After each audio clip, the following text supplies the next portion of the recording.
Target केलं जात नाही, मात्र जयंत पाटीलांना सातत्यानं टार्गेट केलं जातं. काय कारण असू शकते यामध्ये? आम्हाला माहित नाही बाबा, याचं उत्तर कसं देऊ? म्हणजे महापालिकेच्या निवडणुकीत दहशतीचं वातावरण आहे हे तुम्हाला मान्यच करावं लागेल, कारण की तुमच्या उमेदवारांना एवढं प्रेशर केलं जातं की त्यांना आता प्रचार काळात बांधून आता प्रचार करायची वेळ आलेली आहे.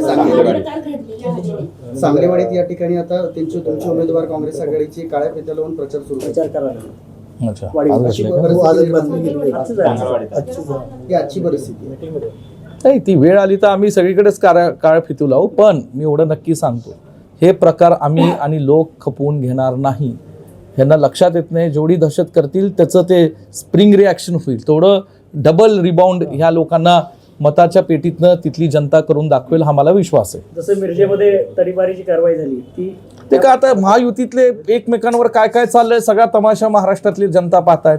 पुणे आणि पिंपरी चिंचवड कोण किती खालच्या स्तरावर जाऊन महायुतीतलेच नेते आणि महायुतीचेच आमदार महायुतीच्याच नेत्यांवर किती भयानक आरोप करतायत हे सगळं महाराष्ट्र बघतंय.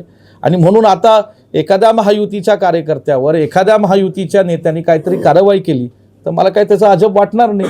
म्हणजे किती खालच्या स्तरावरचं राजकारण आज महाराष्ट्र पाहतो, हे दुर्दैव आहे. मुंबई महापालिकेच्या निवडणुकीच्या निमित्ताने भाजपच्या नेत्यांकडून आता जाहीर वक्तव्य करण्यात येते की मुंबई ही महाराष्ट्राचं शहर नाहीये. कधी घडलंय? आजचीच घटना सकाळी भाजपचे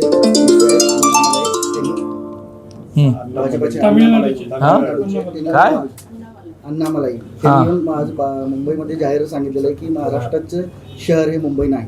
म्हणजे महाराष्ट्रात म्हणजे शहर मुंबई शहर हे महाराष्ट्राचं नाही. आता कोण भाजपचे नेते आहेत मी त्याच्यावर बोलणार नाही, पण असल्या नेत्यांनी महाराष्ट्रात पाऊल सुद्धा ठेवू नये. छत्रपती शिवरायांचा महाराष्ट्र आहे, मुंबई महाराष्ट्रात राहणार आणि कुणाचा बाप मुंबई महाराष्ट्राच्या मधनं काढू शकणार नाही. आमच्यासारखे लोक इथं आहेत, हे कधी आम्ही सहन करू शकणार नाही. मुंबई महाराष्ट्राची आहे, महाराष्ट्राची देशात आर्थिक राजधानी आहे आणि मुंबई ही महाराष्ट्रातच राहणार, कुणी काही करू शकत नाही. त्या महापालिकेबद्दल आपलं काय अनालिसिस आहे? बदलापूरमध्ये लैंगिक अत्याचार असलेले आपटे यांना स्वीकृत नगरसेवक केलं होतं. किती मोठी शोकांतिका आहे की छत्रपती शिवरायांच्या महाराष्ट्रामध्ये, परमपूज्य डॉक्टर बाबासाहेब आंबेडकरांच्या महाराष्ट्रामध्ये, महात्मा ज्योतिराव फुले सावित्रीबाई फुलेंच्या महाराष्ट्रामध्ये आज ज्या महाराष्ट्राला देशातलं एक सुसंस्कृत राज्य म्हणून मानलं जातं, ज्या ठिकाणी संत ज्ञानेश्वरी ह्या ठिकाणी लिहिली गेली आणि एक महाराष्ट्राकडे बघण्याचा दृष्टिकोन देशाचा जगाचा शिक्षणाचं माहेरघर म्हणून पाहिलं जातं, अनेक सामाजिक क्रांती या महाराष्ट्राच्या मातीतनं घडल्या, तिथं जेव्हा लैंगिक अत्याचार केला जातो अशा प्रसंगाचा निषेध तर सगळ्यांनीच केला. त्यांच्यावर या ठिकाणी काही लोकांवर गुन्हे दाखल केले, काही लोकांना अटक केलं. एक माणूस त्याचं एन्काउंटर केलं.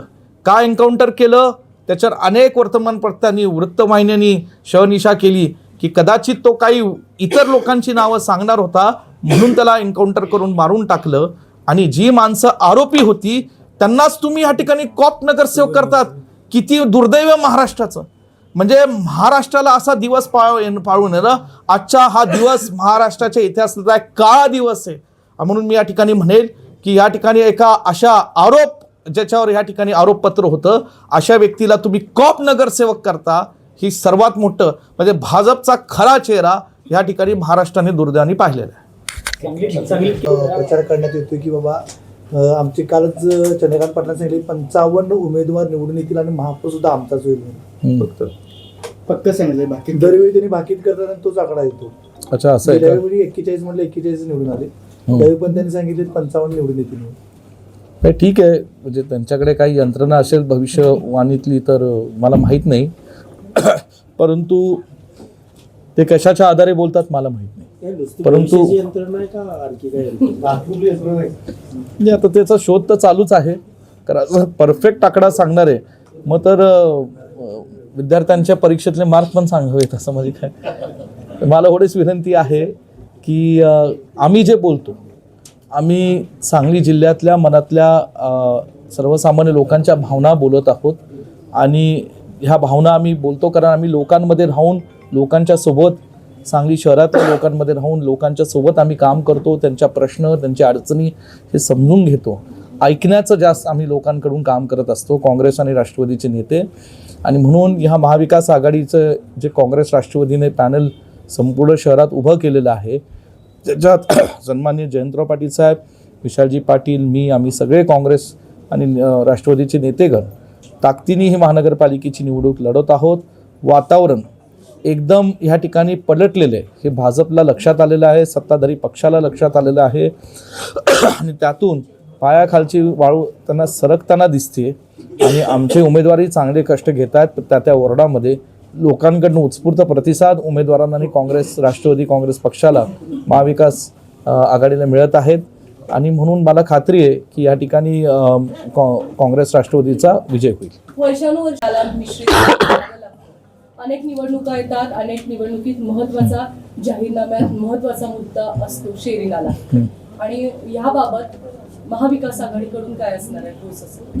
नाही, आता मला हेच मांडायचं आहे की सन 2018ला महानगरपालिकेची निवडणूक झाली होती. 5 वर्षाचा कालावधी हा सन 2022-23ला संपला.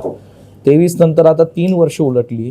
प्रशासक होते, राज्यात देशात भाजपची सरकार होतं, विद्यमान आमदार हे 15 वर्ष आमदार आहेत, खासदार 1 वर्षापूर्वी हे भाजपचे होते, 10 वर्ष ते खासदार होते आणि अशा परिस्थितीत जेव्हा सत्ता तुमची होती, ज्या प्रश्नांचं वचन आणि ग्वाही तुम्ही आज सांगलीकरांना देत आहात हे प्रश्न यापूर्वी का सुटले नाहीत? जर तुमच्याकडे सगळी साधनं होती हे प्रश्न सोडवण्याची तर का सांगलीच्या ह्या महत्त्वाच्या प्रश्नाकडे भाजपने आणि सत्ताधारी पक्षांनी लक्ष केंद्रित केलं नाही? ह्याचा विचार कुठं तर सांगलीकर सुद्धा करत आहेत की दर निवडणुकीला केवळ ह्या सत्ताधारी पक्षाकडे आश्वासन द्यायचं पण पुढे काही करायचं नाही. सांगलीच्या गुन्हेगारीबाबत आपण प्रत्येक सभेमध्ये चर्चा करता, विशेष करून संजय नगर असेल, तर काय परिस्थिती आहे गुन्हेगारीची आणि गुन्हेगारी पार्श्वभूमीचे अनेक उमेदवार सुद्धा दिल्याचं सातत्याने तुम्ही सांगत असताय विरोधी भाजपने, तर नेमकी काय परिस्थिती आहे गुन्हेगारी? नाही, मुळात प्रश्न असा आहे की गुन्हेगारीच्या बाबतीत सांगली शहरातले नागरिक हे प्रचंड त्रासवलेले आहेत. भीतीचं वातावरण सर्वसामान्य गोरगरीब लोकांमध्ये निर्माण झालेलं आहे आणि म्हणून आम्ही लोकांना विश्वास देतोय की तुम्ही भिवू नका, आम्ही तुमच्या पाठीशी खंबीरपणे उभे आहोत. कुठल्याही प्रसंगात या ठिकाणी आज कायदा सुव्यवस्थेची अवस्था बिघडलेली आहे. रोज आपण वर्तमानपत्रात आम्ही दुर्दैवाने वाचतो की कुणाची तरी हत्या झाली, नशेखोरीच्या या ठिकाणी प्रभावामुळे काही मुलं चुकीचे वर्तन करत आहेत, तरुण पिढी त्यांना रोजगार उपलब्ध नाही. जर सांगली शहरातल्या भाजपला थोडीच काळजी असती तर काही उद्योग आणि रोजगार त्यांनी आणले असते. मुलांच्या तरुणांना हाताला काम पाहिजे, ते काम मिळत नाही म्हणून अशा काही घटना वाढत चाललेल्या आहेत आणि कुठेतरी अंकुश राहिला नाही आहे आणि त्याचं आम्हाला खंत वाटते. आणि म्हणून आम्ही लोकप्रतिनिधी म्हणून जिल्ह्यातले मी असेल, जयंतराव पाटील साहेब असतील, खासदार साहेब असतील, विशालजी पाटील, आम्ही सगळेजण ताकदीने पहिलं कायदा सुव्यवस्था अशी सांगली शहरामध्ये निर्माण करणार आहोत जिथे कुठेही कुणाला भीतीचं वातावरण राहणार नाही.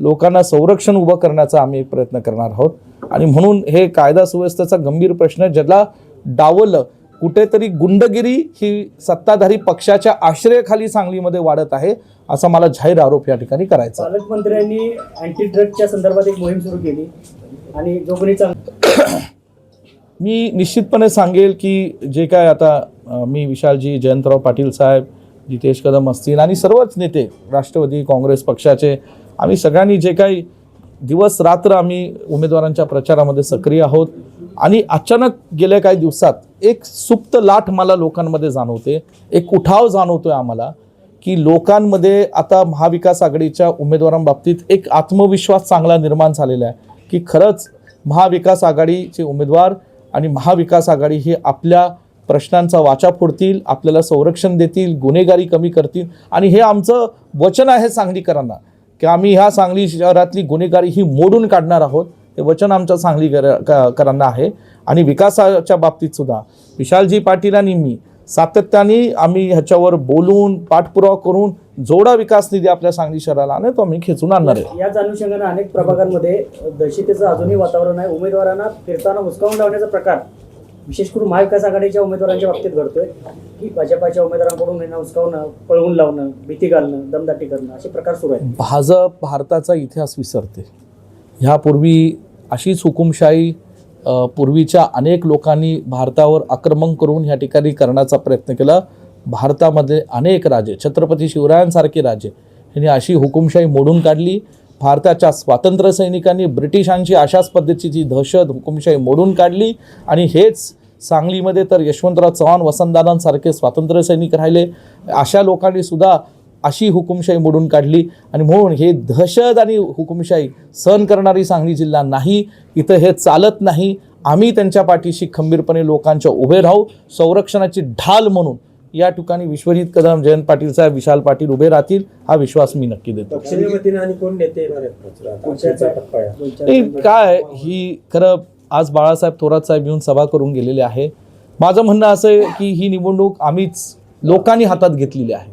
लोकच आमचे कार्यकर्ते आणि लोक हे आमचे स्टार कॅम्पेनर बनलेले आहेत. दिवस रात्र आमच्या उमेदवारांसाठी फिरत आहेत आणि या लोकांच्या आणि कार्यकर्त्यांच्या बळावर, उमेदवारांच्या बळावर आम्ही ही निवडणूक निश्चितपणे जिंकू, हा विश्वास आहे. भाजपकडून पण ते मोहीम कुठं दिसते का तुम्हाला? कारण बऱ्याचशा घटना रोजांनी आता उल्लेख केला, पण त्यांची कॅडबरीच्या मागचं काय रस आहे तेही काही कळत नाही. कॅडबरीच फक्त देतात ते. कॅडबरीत वेगळं काय काय काय म्हणजे अधिकाऱ्याने देतो. अधिकाऱ्यांनी चांगलं काम केलं ड्रगच्या बाबतीत तर आणि चांगल्या कामाची व्याख्या काय मला कळत नाही. आज किती केसेस रोज घडत चालल्यात, रोज सांगली शहरामध्ये.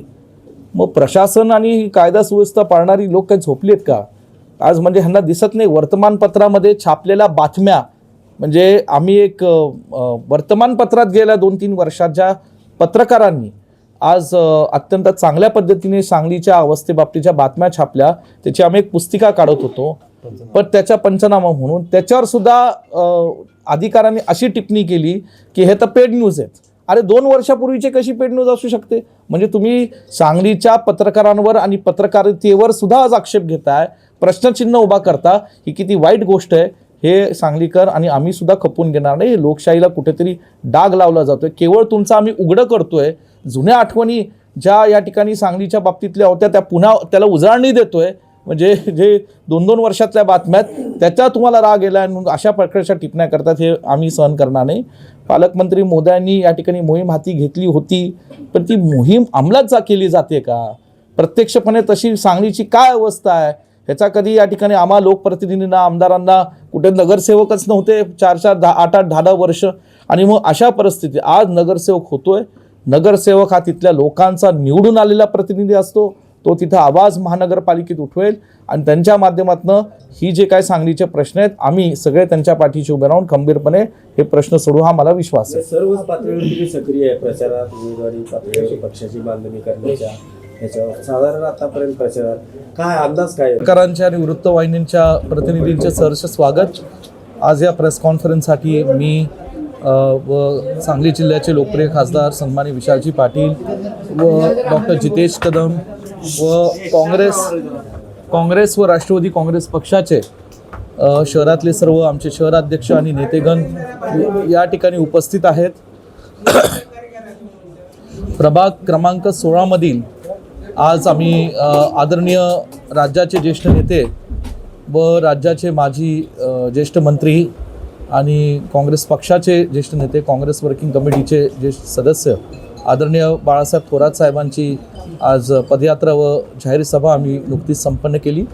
आणि आज एक प्रभाग 16 मधील एक काँग्रेस आणि राष्ट्रवादी काँग्रेस पक्षाच्या आमच्या सर्व उमेदवारांच्या आणि या निवडणुकीच्या पार्श्वभूमीवर एक अत्यंत आनंदाची गोष्ट मी या ठिकाणी जाहीर करत आहे की या प्रभागाचे नेते, मुस्लिम समाजातले आमचे ज्येष्ठ नेते आणि प्रभागातले नेते सन्मान्य आसिफजी बावा हे आणि त्यांचे सर्व समर्थक हे काँग्रेस व राष्ट्रवादी काँग्रेस पक्ष हे प्रभाग 16तील आमचे उमेदवार आणि काँग्रेस आणि राष्ट्रवादी पक्षाला हे जाहीर पाठिंबा देत आहेत. मी त्यांचं मनापासून या ठिकाणी आभार मानतो आणि मनापासून त्यांचे धन्यवादही मानतो.